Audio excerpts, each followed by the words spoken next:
Bonjour tout le monde, alors aujourd'hui je vais vous parler de comment je réalise ma coloration au henné. Donc voilà, forcément je ne suis pas maquillée parce que bon, pour faire la coloration en général ça déborde.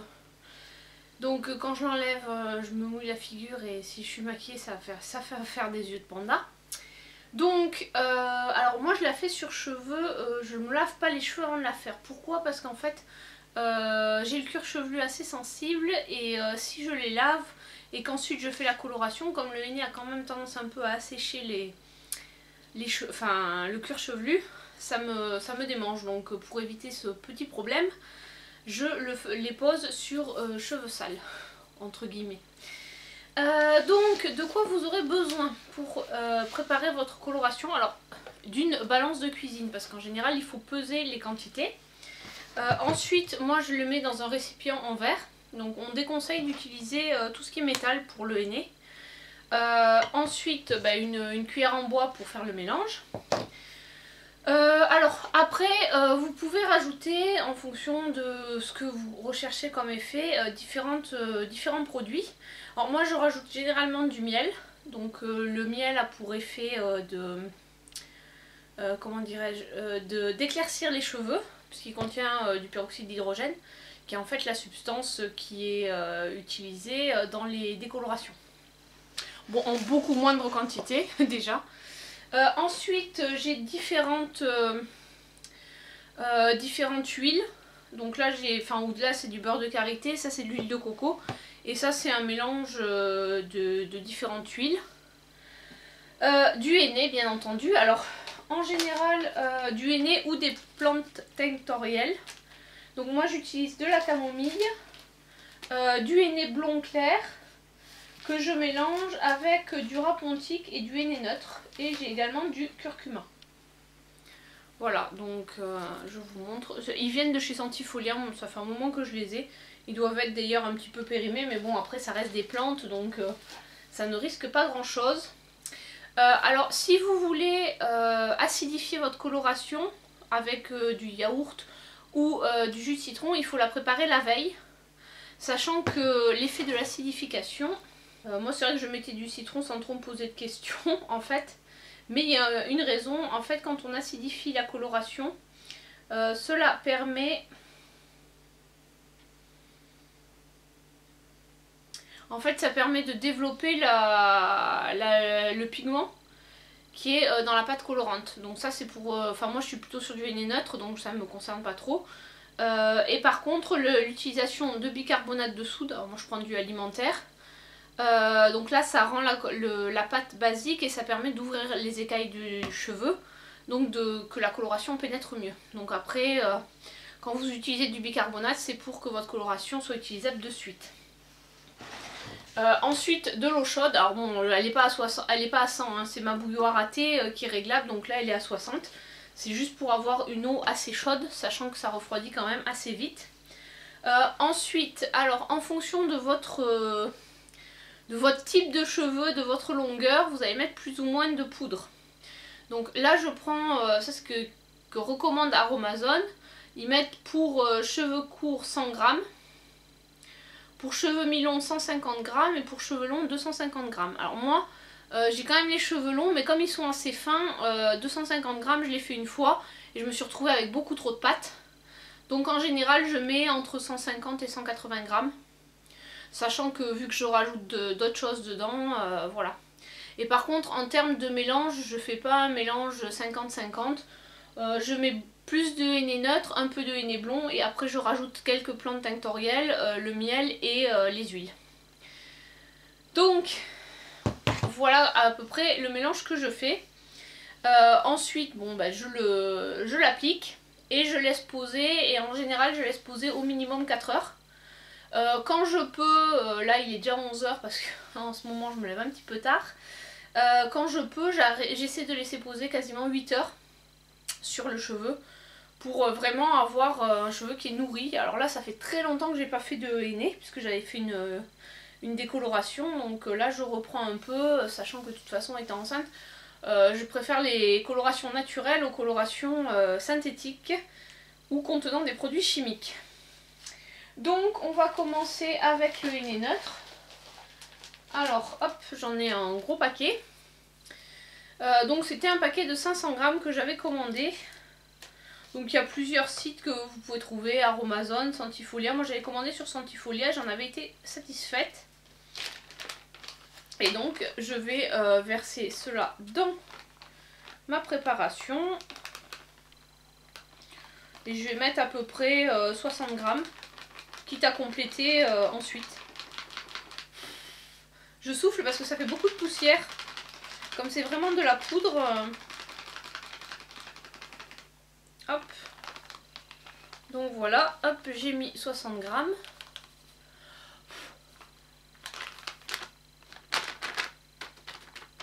Hop. Ensuite, je vais passer au henné blond clair et je vais en mettre une quarantaine de grammes.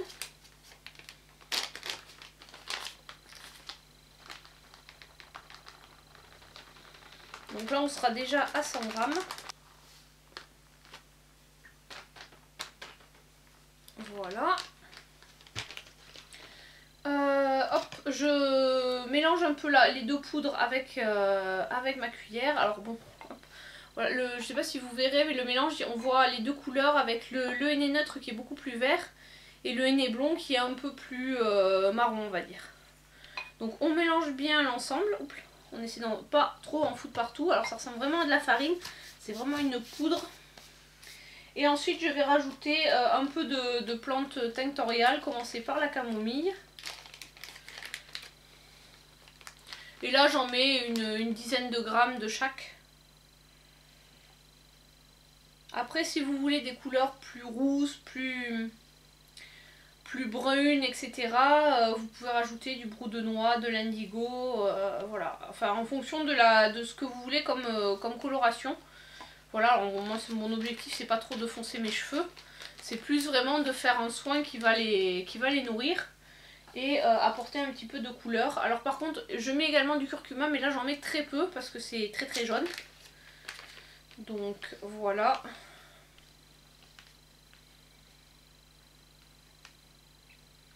Hop.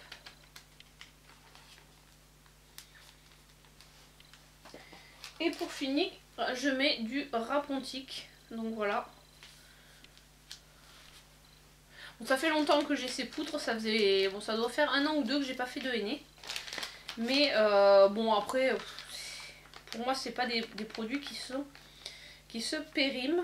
Et là j'en mets du Rapontic, j'en mets à peu près entre 15 et 20 grammes. Donc là j'en ai peut-être mis un petit peu plus. Voilà, je suis à 140 grammes dans mon mélange. Ce qui pour moi est suffisant. Vu entre guillemets ma longueur de cheveux, mais c'est surtout l'épaisseur en fait qui joue. Parce qu'en fait j'ai les cheveux très très fins, donc j'ai vraiment pas besoin d'une forte quantité de poudre. Donc ce qui est un avantage, ça permet d'économiser un petit peu par rapport à ça. Donc ensuite, je mélange bien, je vous montre, je mélange bien toutes les poudres pour essayer d'avoir un mélange uniforme avant d'y rajouter l'eau. Et donc après l'eau, il faudra la verser en petite quantité.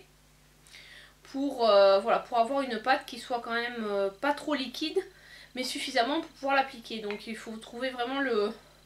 Après ça c'est entre guillemets c'est l'expérience qui va vous donner la consistance qu'il faut au niveau de la pâte. Parce que bon, à force d'en faire, vous verrez ce qui convient. Ce qui vous convient pour vos cheveux. Et en termes de facilité d'application, parce que si c'est trop liquide ça va avoir tendance à vous dégouliner dans le cou, donc c'est pas vraiment agréable, surtout si vous utilisez un henné en termes de coloration, parce que vous allez vous retrouver avec des traces qui vont mettre quelques jours à partir. Or quand c'est dans le cou, que vous avez les cheveux longs, vous pouvez le cacher, c'est pas trop grave, mais si c'est le long des tempes etc. Et que ça met un peu de temps à partir, voilà, c'est pas tip top. Donc, maintenant que j'ai fini mon mélange, je vais ajouter le bicarbonate pour basifier ma préparation. Bon, j'en mets très peu, hein, c'est juste pour dire voilà, d'avoir un mélange un peu basique. Et ensuite je rajouterai, après avoir ajouté l'eau et commencé à avoir un mélange à peu près homogène, je rajouterai les huiles et le miel. Donc hop, le bicarbonate, j'en mets un petit peu.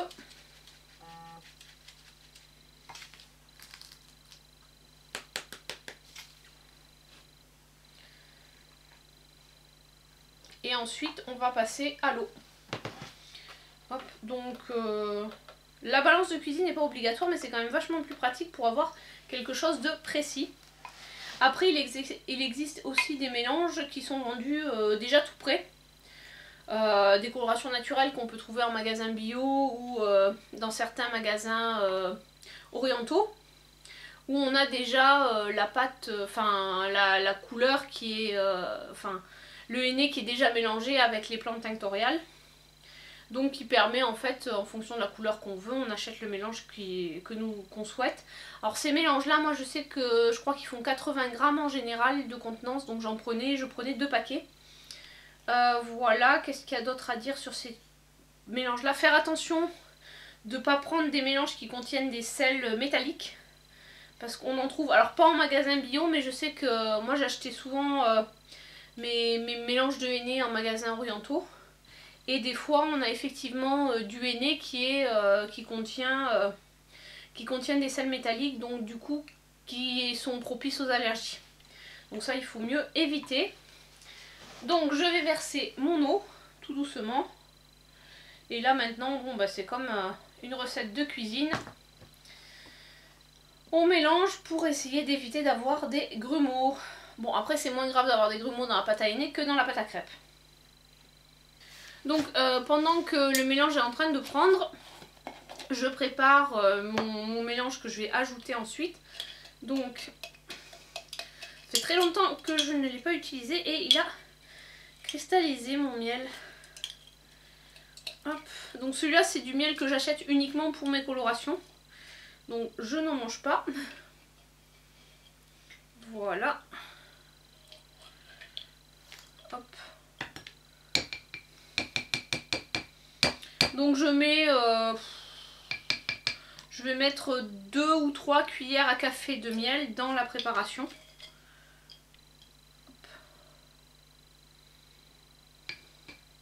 Et ensuite, ben, comme le miel c'est du sucre, avec la pâte ça va se dissoudre. Hop. Donc ça pègue, mais c'est normal. Voilà, voilà. Et ensuite je vais mettre mes huiles.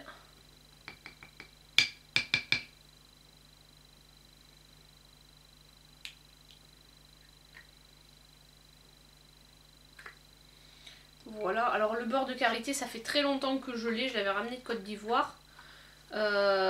Donc je l'utilise, avant je l'utilisais pour aussi la peau, mais là il est plus trop en état d'être utilisé pour autre chose que les colorations, puisque bon bah, je le mets uniquement sur les cheveux. Là je prends ma pâte, alors ça c'est un mélange de différents beurres et huiles, qui est également aussi qui commence on va dire à vieillir. À la base c'était un contour des yeux, mais bon vu l'âge qu'il a, je préfère maintenant l'utiliser en produit en adjuvant pour les colorations. Et ça c'est mon huile de coco qui bien sûr est solide vu la température qu'il fait. Donc là je vais en mettre, je la mets au doigt, j'en mets une quantité on va dire entre, allez on va dire l'équivalent d'une cuillère à café. Voilà, voilà, donc, et donc tout ça c'est pour apporter en fait, ça va apporter du gras tout simplement, et ça va nourrir le cheveu. Donc ça va un peu contrebalancer l'effet, parce que c'est vrai que pour les cheveux gras, le henné a un effet, bon il dessèche un petit peu, c'est pas comme l'argile, hein, je vous rassure tout de suite, mais effectivement on a quand même cet effet du henné. Donc là mon mélange est prêt, enfin mon mélange miel, je vous montre un peu, voilà mon mélange miel et huile et beurre est prêt. Donc il n'y aura plus qu'à verser dans la pâte. Donc je vais vous mélanger tout ça dans la cuisine parce que là j'ai peur d'en foutre un peu partout. Et je vous montrerai ce que ça donne. Donc voilà, ça y est, j'ai préparé ma pâte. Alors voilà, je vous montre un peu la consistance que ça a. Donc voilà, il faut que ce soit liquide mais pas trop pour pouvoir vraiment l'appliquer sans non plus que ça fasse des pâtés sur les cheveux. Alors ce qui est important pour l'appliquer, c'est de prendre une paire de gants. Ensuite, alors il y en a qui l'appliquent debout, ou moi je l'applique la tête en bas au-dessus de la baignoire parce qu'après c'est beaucoup plus facile à nettoyer. L'intérieur de la baignoire que le sol de la salle de bain, parce qu'il ne faut pas oublier que ça tâche. Alors moi ça va, j'ai du carrelage dans la salle de bain, mais avant là où j'étais j'avais du lino. Et les taches de henné sur le lino, c'est très dur à faire partir. Donc vraiment si vous en faites tomber par terre, pensez à l'enlever très rapidement. Il vous faut également soit un vieux t-shirt que vous allez enfiler pour pas tacher vos vêtements, soit une serviette auquel vous n'êtes pas attaché parce qu'en général elle va finir verte. Ensuite, alors il y en a qui utilisent du film style, comment dirais-je, du film plastique. Alors moi pour me simplifier la tâche, parce qu'en fait j'aime pas me rouler la tête là-dedans, j'utilise tout simplement des bonnets de douche en plastique, vous savez ceux qu'on a des fois dans les hôtels. Ou ceux qu'on peut acheter pour 50 centimes ou 1 euro chez Action ou autre. Donc ces bonnets là qui permettent en fait du coup de garder la coloration au chaud. Et ça agit comme ça permet d'agir plus facilement. Et ensuite donc je mets la serviette par dessus. Donc je vais aller appliquer tout ça et ensuite je reviendrai avec ma tête tout emballée. Voilà, et ensuite je vous montrerai le résultat après la pause. Donc ça y est, me voilà, je viens de finir de poser le henné. Donc ça m'a pris environ une dizaine de minutes. Plus une dizaine de minutes pour tout nettoyer dans la salle de bain. Parce que généralement on en met un petit peu partout. Donc là j'ai dessous j'ai le bonnet. Je sais pas si vous allez le voir. Ici là j'ai le bonnet de douche. Et la serviette par dessus. Ce qui permet en fait l'un plus l'autre de limiter les morceaux qui vont s'effriter. Donc ensuite on lance le chrono. Là il est 11h40. Je sais pas, je vais le laisser poser 5 heures je pense. Ça me paraît raisonnable puisque ça fait un moment que j'en avais pas fait. Donc on a dit 5 heures. Et c'est parti. Donc ça sonnera dans 5 heures, ce sera le moment de l'enlever. Donc en attendant, qu'est-ce que je vais faire? J'ai du tri à faire dans mes produits soins et mes produits make-up. Donc je vous prépare une vidéo projet Tenpan update de update parce que là le dernier que j'avais fait c'était en 2016. Donc les produits que je vous ai présentés en 2016, il y en a certains que j'ai fini et d'autres que je n'ai finalement que je devais entamer et puis finalement j'en ai entamé d'autres qui étaient plus soit des formats plus conséquents, etc. Donc voilà, je vais vous préparer tout ça pour une prochaine vidéo et je reviendrai ensuite une fois que j'aurai enlevé tout ça pour vous montrer le résultat. Alors en général on conseille de ne pas laver les cheveux juste après le henné, de vraiment bien les rincer. Alors le rinçage est très très long. Moi je sais que ça me prend des fois quasiment une demi-heure, 3/4 d'heure de tout rincer parce que comme j'ai les cheveux très fins, il faut vraiment enlever tous les morceaux de poudre qui sont coincés dedans. Donc c'est très très long. Et après ce qu'on peut faire si on veut pas faire de shampoing, c'est faire un après-shampoing pour finir démêler et enlever les morceaux qui restent. Alors moi celui que je vais utiliser c'est le Low Shampoo de Yves Rocher. Tout simplement parce que je trouve qu'il n'est pas du tout efficace en tant que shampoing, donc voilà, donc je vais l'utiliser pour ça, un peu plus, plutôt qu'un après-shampoing, autant utiliser celui-là parce que là j'essaie désespérément de le finir parce qu'en fait vraiment je le trouve pas du tout efficace. Voilà, donc je vous dis à tout à l'heure pour la suite de la vidéo. Et voilà, ça y est, j'ai fini, j'ai enlevé le henné, ça m'a pris 35 minutes de tout enlever. Et bon, la pause, ouais, j'ai laissé 5 heures. Donc là, je suis un petit peu maquillée parce que j'ai, les lèvres au moins, j'ai fait du tri dans mon make-up. J'ai profité de ces 5 heures pour optimiser. Donc j'ai trié mon make-up pour... Enfin voilà, il y a des choses que je vais donner. Donc je vais vous faire très prochainement du coup une vidéo projet Tenpan. Mais ce sera sans doute un 20 voire un 30 pan. parce que j'ai beaucoup de produits make-up à finir, donc voilà, et des choses à donner aussi. Donc voilà, oui je me suis changée parce qu'en fait l'autre gilet était un petit peu taché, donc je l'ai mis à laver, voilà. Et donc en fait vous voyez bien c'est du henné neutre, ma coloration n'a pas vraiment changé. C'était vraiment plus pour renforcer les cheveux. Donc voilà, cette petite vidéo est à présent terminée, j'espère que ça vous a plu. N'hésitez pas à me dire si vous aussi vous utilisez des colorations au henné, qu'est-ce que vous faites, quel type d'ingrédients vous rajoutez. Voilà, et puis je vous dis à très bientôt pour une prochaine vidéo. Allez, ciao!